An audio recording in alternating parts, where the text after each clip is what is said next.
আসসালামু আলাইকুম, সবাই কেমন আছেন? আশা করি ভালো আছেন। আমিও অনেক বেশি ভালো আছি। পিসফুল লাইফস্টাইলে সবাইকে স্বাগতম।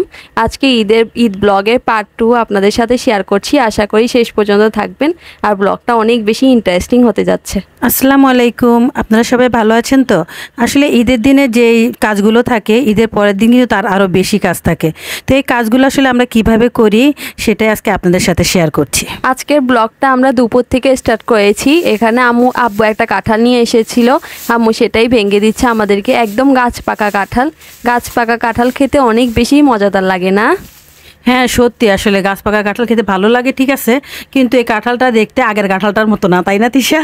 হ্যাঁ, এই কাঁঠালটা অন্য একটা গাছের, আর এটা খুবই মিষ্টি ছিল। হ্যাঁ সত্যি, আসলে কাঁঠালগুলো না এত ভালো হয়। ও যতগুলো কাঁঠাল এনেছে সবগুলোই ভালো পড়েছে। আর অবশ্য কাঁঠাল আমার ঘরে একদমই কম খাওয়া পড়ে, কিন্তু তারপরও আমি পছন্দ করি বিদে নিয়ে আসে। কাঁঠাল শুধু আমাদের বাসায় আমি আর আম্মুই খাই, আর আব্বু মাঝে মাঝে একটু খায়।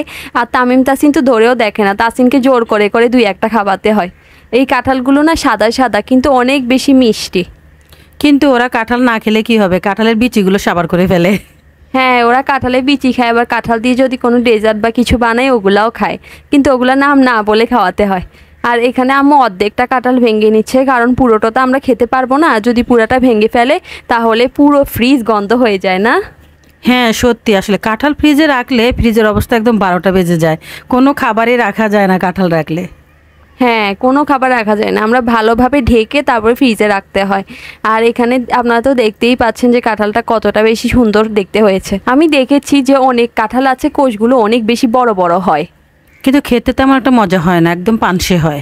হ্যাঁ, কিন্তু আমাদের কাঁঠালটা অনেক ছোট ছোট কোষ হওয়ার পরেও খেতে অনেক বেশি মিষ্টি ছিল, কিন্তু একটু নরম হয়ে গিয়েছিল গাছ পাকা যে, এই জন্য। হ্যাঁ সত্যি, নরম কাঁঠাল আবার খেতে তেমন একটা ভালো লাগে না, কিন্তু এই কাঁঠালটা অনেক মিষ্টি ছিল। হ্যাঁ, আব্বু যখন এমনি কাঁঠাল নিয়ে আসে তখন আমি আম্মুকে বলি যে আম্মু তাড়াতাড়ি ছুলি ফেলো, তাড়াতাড়ি ছুলি ফেলো, তাহলে কি হবে, এটা শক্ত শক্ত হবে। আমি তোমার আব্বু আনার সাথে সাথে এটা ফ্রিজে ঢুকিয়ে দিয়েছি, যেহেতু এটা নরমই ছিল, আনা অবস্থাতেই নরম ছিল। হ্যাঁ, আম্মু ফ্রিজে ঢুকিয়ে দিয়েছে, কারণ আম্মু বলছে যে ফ্রিজে রাখলে এটা আর পাকবে না, এটা ওই যে এরকম আছে ওই রকমই থাকবে, এই জন্য। আর এখন আম্মু ওই উপরের ইয়াগুলো দিয়ে, ছালগুলো দিয়ে আম্মু এখন এটাকে ঢেকে রাখবে, যাতে এটা গন্ধ না হয়ে যায়।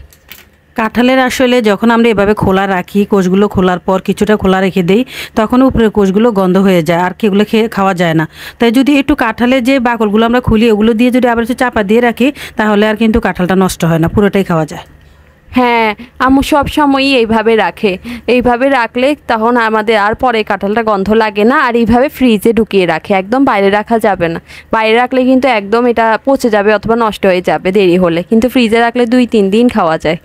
আর কাঁঠাল যখন আমরা মানে বাকল সহ ফ্রিজে রাখি, তখন ভালো করে একটা পলিথিন দিয়ে পেঁচিয়ে টাইট করে বেঁধে রাখতে হয়, তাহলে আর গন্ধটা বের হয় না। হ্যাঁ, আর আমরা এখানে অনেকগুলো কাঁঠাল চুলে ফেলেছি, কারণ দেখতে অনেক বেশি সুন্দর লাগছিল, এই জন্য আম্মু অনেক বেশি পরিমাণে নিয়ে ফেলেছে। কিন্তু আব্বু ছিল তো বাসায়, এই জন্য আমাদের খাওয়া হয়ে গিয়েছিল না? হ্যাঁ, তোমার আব্বু আসলে সকালবেলা কাঁঠাল খেতে অনেক পছন্দ করে। হ্যাঁ, তা না হলে কিন্তু থেকে যেত, আমরা এত বেশি খেতে পারি না। আব্বু মুড়ি দিয়ে খেয়ে ফেলে, আমি কিন্তু কখনো মুড়ি দিয়ে খাই না, কিন্তু আব্বু আম্মু দুজনই মুড়ি দিয়ে খায়। আমাদের আসলে গ্রামের অভ্যাস এটা, আমরা আগে গ্রামে ছিলাম যে, তখন এই মুড়ি দিয়ে কাঁঠাল দিয়ে মেখে মেখে খেতাম, খুব ভালো লাগতো। হ্যাঁ, আম্মু বলে যে অনেক বেশি ভালো লাগে। আমি আম্মুকে বলছিলাম আমাকে একটা বাটিতে দিয়ে দাও, আমি আমার রুমে গিয়ে খাবো, এই জন্য আম্মু আমাকে একটা বাটিতে দিয়ে দিই। আর বাকিগুলো আম্মু আব্বুর সাথে গিয়ে খাচ্ছিল, কারণ আব্বু আর আম্মু একসাথে মুড়ি দিয়ে খায়। আমি যেহেতু মুড়ি দিয়ে খাই না, এই জন্য আমি আলাদা করেই খাই। আসলে সত্যি বাচ্চারা না অনেক খাবারই এখনো শিখতে পারেনি, কারণ আর আসলে আমরা আগে যেরকম মজা করে খেতাম অনেক কিছু দিয়ে, ওরা না ওরকম না, ওরা একদম বেছে বেছে খায়। আমার তো ছোটোবেলায় একদমই কাঁঠাল নামক এই ফলটা পছন্দ ছিল না, কিন্তু এখন আম্মুর সাথে একটু একটু খেতে খেতে আমারও এখন একটু একটু ভালো লাগে। দেখতে দেখতে আমার পুরো খাবারটাই শেষ হয়ে গেছে। আর এখন আম্মু রান্না করতে চলে আসছে গরু মাংস, অনেক বেশি পরিমাণে আজকে রান্না করবে, এই জন্য অনেক বেশি করে মশলা দিচ্ছে। প্রথমে দিয়ে দিয়েছে নুন, এরপরে দিয়ে দিচ্ছে হলুদ গুঁড়ো, ধনিয়ার গুঁড়ো, জিরার গুঁড়ো আর লাল মরিচগুলো অনেক বেশি ব্যবহার করেছে। আসলে আজকে আমার একটা আমি এক প্রতিবেশীদের বাসায় আজকে খাবার দেব, তাই আমি একটু বেশি করে গরু মাংস রান্না করছি। তবে এখন দেব না, কিন্তু কাজটা আমি গুছিয়ে রাখার জন্য আগে থেকে একটু রান্নাটা করে ফেলছি। হ্যাঁ, আম্মু আগে থেকে প্রিপারেশন নিচ্ছে। আর এখানে আম্মু আদা রসুন বাটাও দিয়ে দিয়েছে। আদা আর রসুন বাটাও ব্যবহার করেছে এখানে বেশি করে, কারণ যেহেতু বেশি পরিমাণে মাংস রান্না করছে এই জন্য। আর আম্মু সব কিছু আগে থেকে প্রিপারেশন করে রাখতে পছন্দ করে। এখানে দারুচিনি, লং, এলাচ, তেজপাতা আর বেশি করে সয়াবিন তেল দিয়ে ভালো করে মাংসটা মাখিয়ে ফেলবে। এখানে আম্মু পেঁয়াজটা স্কিপ করে ফেলেছিল, পরে আম্মু মাখানোর পরে মনে পড়ছে যে কি আমি তো পেঁয়াজ দেই নাই। পেঁয়াজ না দেওয়াতে না আমার কেমন যেন মাংসটা লাটতে সময় অদ্ভুত লাগতেছিল, কি মাংসটা এমন লাগতেছে কেন, পরে ভাবছি কি আমি তো পেঁয়াজে দেই নাই। হ্যাঁ, পরে আমার মনে পড়ছে যে পেঁয়াজ ব্যবহার করে নেই, তো এরপরে পেঁয়াজটা আবার কেটে তারপর পেঁয়াজ ব্যবহার করছে।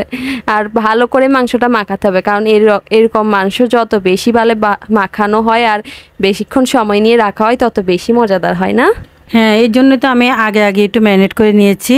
তো এখন কিছুক্ষণের জন্য আমি রেখে দেব, আর রেখে তারপর আমি বাকি কাজগুলো করব। আমার থেকে মনে হচ্ছিল যে মরিচের গুঁড়াটা একটু কম হয়েছে, এই জন্য আমার আরও বেশি মরিচের গুঁড়া দিয়েছে। কারণ মাটনে যত বেশি আপনার ঝাল হবে তত বেশি মজাদার হবে। এখানে কাঁচা মরিচ ব্যবহার করিনি, কারণ আমাদের কাঁচা মরিচ শেষ হয়ে গেছে।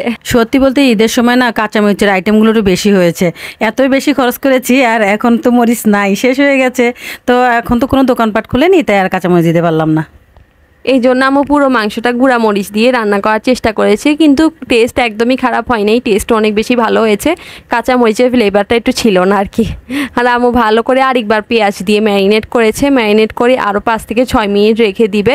এরপরে আমু এটাকে গ্যাসে বসিয়ে দিবে, কারণ যত বেশিক্ষণ রাখা যাবে তত বেশি মজাদার হয়। আর এখানে আমু বলছে এই হাত ধোয়া পানিটার জন্যই মাংসটা নাকি বেশি মজা হয়। আর এরপরে আমু এটা গ্যাসে বসিয়ে দিয়েছে, 2-3 ঘন্টার জন্য অপেক্ষা করতে হবে। আর এখন তো আম্মু 2টা বাজে, আমরা তো দুপুরে খাবার এখনো খাই নাই, এই জন্য আম্মু বলতেছে তোমার আব্বু বিরিয়ানি এনেছে, ওই বিরিয়ানিগুলোই আজকে তোমাদেরকে গরম করে দিব। হ্যাঁ, এখন বিরিয়ানিগুলো গরম করেছি। আর বিরিয়ানিটা গরম করার অর্থ হচ্ছে আমি তো বিকালে অনেক কাজ করব আজকে, তা আমি আর রান্না করিনি। তো ভেবেছি যে বিরিয়ানিটা দিয়েই আজকে চালিয়ে দেব, আর রাতের বেলা না হয় একটু ভাত রান্না করে নেব আর কি। আমাদের তো বিরিয়ানি হলেই চলে, বিরিয়ানি তারপরে তেহারি এগুলো হলেই আমাদের হয়ে যায়, আর কিছুই দরকার হয় না। আর যেহেতু বিরিয়ানি খেয়েছি, বিরিয়ানিতে অনেক বেশি এখানে ঘি ব্যবহার করেছে ওরা, এই জন্য আমাদেরকে মনে হচ্ছে যে বোরহানি খেলে একটু ভালো লাগতো। এই জন্য আম্মু বলছে যে বোরহানিটা বের করো, ওটাই তোমরা খেও এখন। না, বোরহানি খাচ্ছি, তা আমি বাবা বোরহানি খাই না। বোরহানি খেতে অনেক ভালো লাগে, তোমার ভাই তো অনেক কিছুই বাচ্ছে, বোরহানি খাইতে যে কত ভালো লাগে। আর বোরহানি খাইলে ধরো খাবার যা খাইছো সবগুলো হজম হয়। হ্যাঁ, আমার থেকে অনেক বেশি ভালো লাগে। ছোট্ট একটা বোরহানি বোতল 200 টাকা নিয়েছে, অনেক বেশি দাম এগুলোর। আর এখন আম্মু পরোটাও বানিয়ে ফেলেছে। আমি ঘুমাচ্ছিলাম, আম্মু এর ফাঁকে দিয়ে পরোটাটা বানিয়ে ফেলেছে, বানিয়ে তারপরে এগুলো রেডি করে ফেলছে, কারণ যেহেতু অনেক বেশি পরিমাণে পরোটা বানাতে হবে এই জন্য।